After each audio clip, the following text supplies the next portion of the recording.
అటువంటి దాడులు చేసినందుకు ఒక్కొక్కళ్ళని తీసుకొచ్చి ఇక్కడ ఉరి శిక్షలు వేశారు. వాళ్ళకి ముప్పూటల తిండి పెట్టి వాళ్ళకి ట్రీట్మెంట్లు వేల ఖర్చుల్లో కోట్ల ఖర్చుల్లో పెట్టి ఉరి ఏ రకంగా తీశారో చూశారు. అన్నీ ఉన్నాయి. కానీ ఇటువంటి దాడులు చేసిన వాళ్ళకి కన్ను, కాలు, చెయ్యి, ముక్కు, చెవు అన్నీ కోసి రోడ్డు మీద వదిలేసేసేస్తే ఉగ్రవాదుల దాడి అయితే మన ఇండియన్ గవర్నమెంట్ ఒక నిర్ణయం తీసుకుంది. ఇక ఇప్పటి నుంచి పాకిస్తాన్కి ఇండియాకి ఎలాంటి సంబంధం లేదు, రాకపోకలు లేవు అని. సో ఈ నిర్ణయం పట్ల మీ అభిప్రాయం ఏంటి? మంచి నిర్ణయమే తీసుకుంది. ఎందుకనంటే రాష్ట్ర సరిహద్దు, దేశ సరిహద్దుల్లో వీళ్ళు ఉండి ఒక్కొక్కళ్ళు ఎటువంటి ప్రాణత్యాగాన్ని చేశారో, ఎటువంటి కడుపు కోత తల్లిదండ్రులకు మిగిల్చారో, ఎటువంటి గుండె కోత భార్యాపిల్లలకు మిగిల్చారో మన ఇండియన్ అమరవీరులకు మరొకసారి నేను జోహార్లు తెలియజేసుకుంటున్నాను. అటువంటి బిడ్డల్ని కన్నటువంటి తల్లిదండ్రులకు నేను పాదాభివందనం చేసుకుంటున్నాను. అటువంటి సోల్జర్స్ని జీవిత భాగస్వాములుగా చేసుకున్నందుకు అటువంటి భార్య బిడ్డలకు కూడా నేను నమస్కారాలు చెప్పుకుంటున్నాను. అమ్మ, మీరు కన్న బిడ్డలనే కానీ, మీరు కట్టుకున్నటువంటి భర్తలనే కానీ వాళ్ళు చేసినటువంటి ప్రాణత్యాగాలు ఎనలేని ప్రాణత్యాగాలు అవి. వాటికి ఎవరు ఎంత చెప్పినా మీకు బాధ తీర్చలేము. ఆ తల్లిదండ్రులకి కడుపు కోత, ఈ భార్య బిడ్డలకి గుండె కోతని తీర్చలేని స్థితి. కానీ ఇంతకు మించి ఇంకా మిమ్మల్ని ఎంత ఓదార్చినా మీ బాధల్ని మీరు తీసుకోలేరు. కనుక దీనికి ప్రతిగుణంగా, దీనికి అనుగుణంగా మోడీ గారు మంచి నిర్ణయం తీసుకున్నారు. వాళ్ళకి సరైన సమాధానం కూడా చెబుతారు మోడీ గారు. అటు నుంచి ఇటు నుంచి అటు రాకపోకళ్ళు మానేపించారే కానీ ఇంకా మిగతా సమాధానం మంచి ప్లాన్ తయారు చేసి పెట్టుకున్నారు. ఈ తీసుకున్న ప్రతి ఒక్క ప్రాణానికి ఆయన సమాధానం చెబుతారు. ఇక్కడ మన ఇండియన్ కంట్రీ నుంచి కాశ్మీర్ బోర్డర్లో, పాకిస్తాన్ బోర్డర్లో ప్రాణత్యాగం చేసిన ప్రతి ఒక్క అమరవీరుడికి జోహార్లు అర్పించుకుంటున్నాను నేను. ఆ అమరవీరుడు ఎంతమంది అమరవీరులు అయితే ప్రాణత్యాగం చేశారో ఆ అమరవీరులకి అందరికీ కూడా వాళ్ళ ప్రాణాలకి త్యాగం చేసినందుకు అవతల సైడ్కి మోడీ గారు సరైన సమాధానం చెబుతారు. మేడం, ఇప్పుడు మోదీ గారు తీసుకున్న నిర్ణయం కరెక్టే, కానీ ఈ తప్పిదానికి కారణమైనటువంటి ఆర్మీ రిక్రూట్మెంట్ ఎందుకు తీసుకోలేదు? అది కూడా గవర్నమెంట్ తప్పిదమే అని కూడా కొంతమంది అంటారు. సో దీనికి రిక్వైర్మెంట్ అంటే వాళ్ళు సడన్గా చేస్తే ఎవరు చేయలేం కదా. ఇప్పుడు తెలిసి చేస్తే ఏదైనా నిర్ణయం తీసుకుంటుంది. మంచి నిర్ణయమే తీసుకొని వాళ్ళకి ప్రతి దాడి చేసి ఎవరి ప్రాణాలు వాడు కాపాడుకునే అవకాశాలు ఉంటాయి. వీళ్ళు సడన్గా చేసిన దానికి ఎవరమేం చేయలేం. ఆర్మీ రిక్వైర్మెంట్ తీసుకోలేదు అంటే తెలిస్తే తీసుకుంటుంది, తెలియందే అంత తీసుకోలేదు కదా. ఎందుకంటే ఇది ఇండియన్ కంట్రీ అంటే ప్రతి ఒక్క పౌరుడు కూడా మన దేశాన్ని, మన దేశ పౌరసత్వాన్ని కాపాడుకోవడానికి ప్రయత్నం చేస్తాడు. అటువంటిప్పుడు ఏంటంటే దానికి సరైన సమాధానం మోడీ గారు చెబుతారు. అంతేగాని దీనికి కూడా ఇప్పుడు ఇలా వస్తే కరెక్ట్ కాదు. అటాక్ చేసిన వాళ్ళు ఎవరైతే ఉగ్రవాదులు ఉన్నారో వాళ్ళకు ఎలాంటి శిక్షలు వేస్తే నెక్స్ట్ ఎవరైనా ఉగ్రవాదులు చేయడానికి భయపడతారు అనుకోవచ్చు? Repeat question repeat. ఎవరైతే ఉగ్రవాదులు దాడి చేశారో వాళ్ళకు ఎలాంటి శిక్ష వేస్తే నెక్స్ట్ ఎవరైనా ఇలాంటివి చేయడానికి భయపడతారు? అటువంటి దాడులు చేసినందుకు ఒక్కొక్కళ్ళని తీసుకొచ్చి ఇక్కడ ఉరి శిక్షలు వేశారు. వాళ్ళకి ముప్పూటల తిండి పెట్టి వాళ్ళకి ట్రీట్మెంట్లు వేల ఖర్చుల్లో కోట్ల ఖర్చుల్లో పెట్టి ఉరి ఏ రకంగా తీశారో చూశారు. అన్నీ ఉన్నాయి. కానీ ఇటువంటి దాడులు చేసిన వాళ్ళకి కన్ను, కాలు, చెయ్యి, ముక్కు, చెవు అన్నీ కోసి రోడ్డు మీద వదిలేసేసేస్తే నరకం ఉంటుంది. ఇటువంటి దాడికి ప్రయత్నించాలి అంటేనే కన్ను పీకేయాలి ఫస్ట్, ఆ గన్ను చూడకుండా. చెయ్యి తీసేయాలి ఫస్ట్, కాల్చకుండా.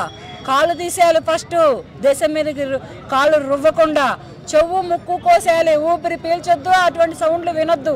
ఇటువంటి ఏమైనా చేస్తే లైఫ్ లాంగ్ సరైన శిక్ష పడుతుంది. కానీ మరి ఇటువంటి శిక్షల్ని అమలు చేసేటంతటి ధైర్యం, అటువంటి కఠినత్వం, అటువంటి కరుడత్వం మన ఇండియన్ కంట్రీలో ఎటువంటి ప్రభుత్వాలకే కానీ, ఎటువంటి న్యాయస్థానాలకే కానీ, ఎటువంటి చట్టస్థానాలకే కానీ లేవు. కనుకనే అవతల నుంచి వాళ్ళు ఆ రకంగా విర్రవీగుతున్నారు. ఇటువంటి శిక్షలు వేసిన మరుక్షణమే ఉరి తీస్తే ఏముంటుంది, చక్కగా వాడికి ముప్పూట్లో మేపుతున్నారు, వైద్య ఖర్చులు చూస్తున్నారు, ఇండియా కంట్రీలు చూస్తున్నారు, వాళ్ళు భార్య పిల్లలతో మాట్లాడిస్తున్నారు, ఫ్యామిలీలతో మాట్లాడిస్తున్నారు, ఇవన్నీ చేస్తున్నారు. ఇవి కాదు కావాల్సింది, ఇవి కాదు తల్లి కడుపు కోత తీరేది, ఇది కాదు భార్య పిల్లలు గుండె కోత ఆరేది. కన్ను, కాళ్ళు, ముక్కు, చెవి అన్నీ ఒక్కొక్కటి తీసేసేసి రోడ్డు మీద వదిలేయాలి. అప్పుడు అక్కడ అది భయంకరమైన శిక్ష. అంటే మనము చాలా బాధపడాల్సిన విషయం, అది మామూలు విషయం కాదు. ఎందుకంటే యుద్ధాలు అనేవి మిలిటరీ వాళ్ళకి ఆర్మీ జరిగి అక్కడ చనిపోవడం అనేది కామన్ జరుగుతుంది యుద్ధాల్లో. కానీ ఒక సామాన్య ప్రజలు 370 ఆర్టికల్ ఎప్పుడైతే రద్దు అయిందో అప్పుడు కాశ్మీర్ అంతా మనదే, మనం ప్రశాంతంగా కాశ్మీర్ వెళ్ళి ఎంజాయ్ చేయొచ్చు, చూడొచ్చు అని చెప్పి ఎంతో ఆనందంగా ఇక్కడ నుంచి టూరిస్టులు యాక్చువల్గా నేను కూడా అన్న ఈ సమ్మర్లో ట్రిప్ ప్లాన్ చేశాం. ఎందుకంటే చాలా ట్రిప్స్ వస్తున్నాయి, కాశ్మీర్ మనాలి ఇలా ట్రిప్స్ ఉన్నాయి, ప్యాకేజీలు ఎంత అని చెప్పేసి అంటే ప్రతి ఒక్కరు కూడా వెళ్తున్నారు చాలా సంతోషంగా. కానీ ఈ రోజున ఈ ఘటన జరిగిన తర్వాత నిజంగా నేనైతే ఎంత భయపడ్డానంటే, అంటే ఇంకా ఇంకా ఇంకా ఇంకా ఇలాంటి దాడులు ఇంకెన్ని చూడాలి మనం. సో కాశ్మీర్ వెళ్ళచ్చు, ఆనందంగా గడపచ్చు అనుకున్న ప్రతి ఒక్కరు కూడా ఇది చాలా చాలా చాలా చాలా బ్యాడ్ అనమాట. ఎందుకంటే అసలు అమాయక ప్రజల్ని చంపేయడం అనేది, అది కూడా రిలీజియన్ చెక్ చేసుకుని బట్టలు లోడదీసి ప్యాంట్లు లోడదీసి చూసి మరి చంపేయడం అంటే ఇది కేవలం కావాలని కొంతమంది టార్గెట్ చేసుకుని చేసిన పనే ఇది డెఫినెట్గా. సో ఈ రిలీజియన్ చెక్ చేసుకోవడం అంటే ఒక ముస్లిమ్స్ అవునా కాదా, వీళ్ళ హిందువులా ముస్లిమ్స్ అని చూసి చంపడం. అండ్ భార్యలతోటి మమ్మల్ని కూడా చంపేయండి, మా భర్తలు చంపేస్తారు కదా మమ్మల్ని కూడా చంపేయండి అంటే వెళ్ళి నీ మోడీ చెప్పుకో అని చెప్పేసి అన్న మాట. అంటే ఇది కేవలం మోడీ మీద వ్యతిరేకతతోటి కేవలం చేసింది. అంటే ఏంటంటే మోడీ గారికి హిందూయిజం సపోర్ట్ చేస్తున్నారు, మన వాక్ బోర్డ్ క్యాన్సిల్ చేశారు. సో దీన్ని మైండ్లో పెట్టుకుని కొంతమంది ఎక్కడున్న వాళ్ళు డెఫినెట్గా నేను చెప్తున్నా, కొంతమంది మన దేశంలో ఉన్న వాళ్ళు సపోర్ట్ చేయడం వల్లే ఈ ఘటన అనేది జరిగింది. ఖచ్చితంగా ఈ నిర్ణయం అనేది ఏదైతే తీసుకున్నారో అయినా ఖచ్చితంగా ఇది కరెక్టే. అంటే ఇదే కాదన్నా, మళ్ళీ ఇంకొకసారి ఒక్కరి మీద అటాక్ చేసినా కూడా మనల్ని ఒక 10 మందిని 20 మందిని లేపేస్తారు. ఇండియాతో మనం పెట్టుకోకూడదు, ఇండియన్స్తో అసలు మనం పెట్టుకోకూడదు అని భయం అనేది ఇంకా వాళ్ళకి రాలేదు. అది పుట్టించాలి, అది పుట్టించిన రోజునే వస్తుంది ఖచ్చితంగా. ఈ ఓటర్ ఆపేయడం వల్ల లేదంటే వాళ్ళ పాస్పోర్ట్లు క్యాన్సిల్ చేయడం వల్ల కాదు, ఇప్పుడు చంపిన వాళ్ళు ఎవరైతే ఉన్నారో వాళ్ళందరినీ కూడా ఖచ్చితంగా అరెస్ట్ చేసి జైల్లో పెట్టి వాళ్ళ మేపడం కాదు, కనపడ్డట్టు నరికేయాలా, అక్కడ కాల్చి చంపేయాలని, అప్పుడే వస్తుంది భయం. మొన్న టెర్రరిస్ట్ అటాక్ అయింది కదా, దానిపైన మీ కామెంట్స్ ఏంటి? నా కామెంట్స్ ఏంటంటే మురుకులు, నీచులు, నికృష్టులు. ఏంటంటే టైం చూసుకొని మన దేశంలో ఎప్పుడు అల్లర్లు అవుతాయా, ఎప్పుడు ఏం చేసుకుంటారా, ఎప్పుడు కొట్టుకుంటారా అని చెప్పి వెయిటింగ్ చేసి ఇన్ని రోజులు ఆగి కావాలని చెప్పి దాడి చేసిర్రు. కానీ అరే కొద్దిగా ఇగో ఇట్లా చేయడం చాలా తప్పు. ఏంటంటే మోదీ సాబ్ ఒకటి ఆలోచన చేసిండు, నిర్ణయం తీసుకున్నాడు. వాటర్ ఆపడం అంటే మామూలు విషయం కాదు. వాటర్ ఆపితే ఎంత పేదరికం వస్తుందో, ఎట్లా ఉట్కదొస్తారో, ఎట్లా నీళ్ళు లేకపోతే ఎంత కట్టుకుంటాం. అటువంటిది రివెంజ్ అనేది మామూలుగా ఉండదు. మళ్ళీ మెల్లగా అటాక్ చేస్తాం. మేము చేసే అటాక్ ఎట్లుంటుంది తెలుసా, ఒక్కొక్కరు షేక్ కావాలి కొడుకుల్లాల. అరే మీకు అసలు ఎవరు లేనప్పుడే ఉంటుంది. అరే నీ ఎవరు ప్యాంట్లు ఇప్పి చూసేది అవసరం. అరే మీ ఈ కొడుకుల జాతి ఇంత కాదన్న, హిందూస్ పైన టార్గెట్ చేస్తుంది కదా, మనం ఎట్లా కలిసి ఉండాలి అంటే కులాలు అని చెప్పుకొని కొట్లాడతారు కదా, మన మతం గురించి అయితే ఎవరు అసలు ఫైట్ చేయరు కదా, అదే వాళ్ళకి ప్లస్ అయింది. బరాబర్ చెప్తున్నా, ఎవరైతే కులాల గురించి మా కులం మీద అని అంటున్నారు కదా, ఇప్పుడు నువ్వు క్రిస్టియన్, నువ్వు ముస్లిం, నువ్వు హిందూ, నువ్వు వేరే మతం, అందరు మతాలలో నాడ పట్టుకొని ఇట్లా ప్యాంట్ ఇప్పి చూసి మరి చూసి లేపేస్తున్నారంటే ఒకటి ఆలోచన చేయాలి, మనం మారాలి. అర్థమైందా? మనం ఇట్లా ప్రతి ఒక్కరికి ఒక్కొక్క జెండాలు పట్టుకొని తిరుగుతున్నాం కాబట్టి ఇటువంటి అవతలోనికి సందయి వచ్చి మన దేశాల మీద అటాక్ చేస్తున్నారు. ఇంకెప్పుడయ్యా మార్పు వచ్చేది? మనము ఎప్పుడైతే విద్య పైన కానీ వైద్యం పైన కానీ ప్రతిదీ మంచిగా చదువుకొని మంచి జాబ్స్ కానీ ఇంకా డెవలప్మెంట్ పైన కానీ ఇంకా దేశంలో ఉన్న ప్రతి ఒక్కరిని ఒక తాటిగా అందరం కలిసిమెలిసి ఉంటేనే కదా ఇండియా అంటే. ఇట్లాంటి సంఘటన జరగకుండా మళ్ళీ ఏం చర్యలు తీసుకోవాలంటే పాకిస్తాన్ వాళ్ళ పైన ముఖ్యంగా అది న్యాయస్థానాలు, ఇంకా మన మోదీ సార్, ఇంకా వాళ్ళు పెద్దోళ్ళు తీసుకునే నిర్ణయాలు ఎట్లుంటాయంటే వాళ్ళకు లాభం అనేవి ఉండవు, నష్టంగానే ఉంటాయి. కాకపోతే ఇప్పుడు వాళ్ళు మనల్ని కొట్టిర్రు అని చెప్పి మనం వెనకనే దాడి చేయొద్దు అని అనుకున్నారో ఏమో, వాటర్ బంద్ చేసిర్రు, ఇంకా కొన్ని నియమాలు ఉన్నాయి కదా అవన్నీ బరాబరి పాటిస్తారు. అరే టెర్రరిస్ట్ల వస్తున్నారన్న, మన పైన దాడి చేసిన అక్కడ ముస్లింస్ కేక్లు పోసి సంబరాలు చేసుకుంటున్నారు. అంటే ఎట్లా చూడాలంటే మన చాతగారిని మనం కూడా అటాక్ చేయాలి. చాతగాని తనం కాదు, మన ఓసి ఏడున్నా తెలుసా, ఫోన్లల్లో గేమ్స్లల్లో ఇంకోటి. లేదంటే అరే ఓడు మన గేర్లకు వచ్చిండు, అరే ఓడేవాడ్రా మనోడు కాదు అనేది మన ఉచ్చ అనేది వాళ్ళకి తెలిసిపోయింది. వీళ్ళు ఎంత జరిగినా కానీ వీళ్ళు మారారు. వీళ్ళు ఇట్లానే ఉంటారు. మనం పోవాలి, వేసేసి రావాలి. ఎవరిని చంపిర్రా? హిందువులను చంపిరంట, క్రైస్తవులను చంపిరంట. ఇటువంటి మూడు మనకు ఉండదు. ఎప్పుడు మారుతారు బయట దేశాలలో తెలుసా? డెవలప్మెంట్, దేశాన్ని డెవలప్మెంట్ చేసుకుంటున్నారు, మనమేమో మతాన్ని డెవలప్ చేస్తున్నాం. ఎప్పుడయ్యా మారేది? మారండి, మనం మారితేనే దేశం బరాబర్ ఉంటుంది. ఎందుకు మారాలి తెలుసా? మనం శక్తివంతంగా ఉంటే ఒకరు మన దేశం మీదకి రావాలంటే ఉత్సవం వస్తుంది.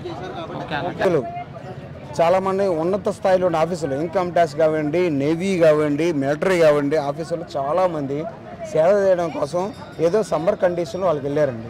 వెళ్ళిన తర్వాత వాళ్ళకి ఏం తెలుసండి, ఒక మగవారి ముందల ఒక పిల్లల ముందల వాళ్ళ మర్మాంగ అవయవాల్ని సెర్చ్ చేసి మరీ చేశారండి. ఈ విషయంలో ఖచ్చితంగా చెప్తున్నామండి, ఖచ్చితంగా చెప్తాం. ఒక భారత పురుషుడిగా ఒకటే ఒక విషయం చెప్తాను, మీరు ఆలోచిస్తున్న మీడియాలు కానీ రాజకీయాల పార్టీలకు అతీతంగా మనం తీవ్రంగా ఖండించాల్సిన విషయం అండి. ఖచ్చితంగా ఈ రోజున భారతీయ జనతా పార్టీ కేంద్రంలో ఉంది, ఈ రోజున తెలంగాణలో కాంగ్రెస్ పార్టీ ఉంది, ఆంధ్రలో తెలుగుదేశం పార్టీ ఉంది, ప్రతిపక్షంగా వైఎస్ఆర్ కాంగ్రెస్ పార్టీ ఉంది. అందరూ కూడా పార్టీలు, మతాలు, ప్రాంతాలకు అతీతంగా మీ అందరూ కూడా ఖండించాల్సిన అవసరం ఉంది. ఎందుకంటే ఒక భారతీయ పౌరునిగా రక్తం ఉడికిపోతూ ఉందండి. వాస్తవంగా 2 రోజుల నుంచి నిద్రపట్టట్లేదండి. ఎందుకంటే అందరూ మన హైదరాబాద్ అవ్వచ్చు, మన నెల్లూరు అవ్వచ్చు, మన తెలంగాణ అవ్వచ్చు, మన ఆంధ్ర అవ్వచ్చు, అన్ని ప్రాంతాల వ్యక్తులు ఉన్నారండి. బీహార్ అందరూ మన భారతీయులు అండి.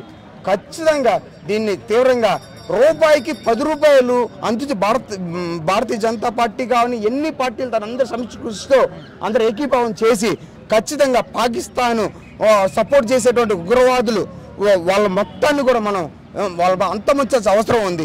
స్వేచ్ఛగా ఓకే సార్, ఇండియన్ సిటిజన్ గా చెప్పండి, ఎవరైతే ఇక్కడ అటాక్ కి పాల్పడ్డారో వాళ్ళకు ఎలాంటి శిక్షలు వేస్తే మళ్ళీ నెక్స్ట్ ఎవరైనా ఇలాంటి పని చేయడానికి భయపడతారు?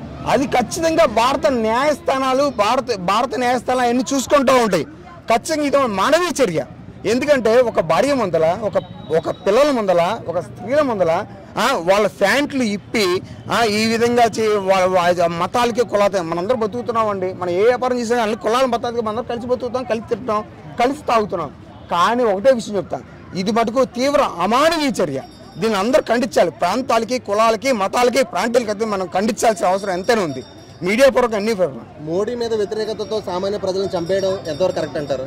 అది మోడీ మీద వ్యతిరేకత సామాన్య ప్రజలు ఖండించడం, సామాన్య ప్రజల మీద చంపడం అనేది అది ప్రభుత్వ పరంగా చూసుకోవాల్సిన లోటుపాటు చర్య. అది దాని ఒక సామాన్య పౌరుడిగా నా పరిధిలో అంశం కాదు. కానీ ఒకటే విషయం చెబుతున్నాను, కానీ ఒక భారతీయ పౌరునిగా మనం 1940 స్వతంత్రం అప్పటి నుంచి భారతీయ పౌరుడిగా ఒకటే విషయం చెబుతున్నాను. కానీ ఈ విషయం మనం తీవ్రంగా ఖండించాలి.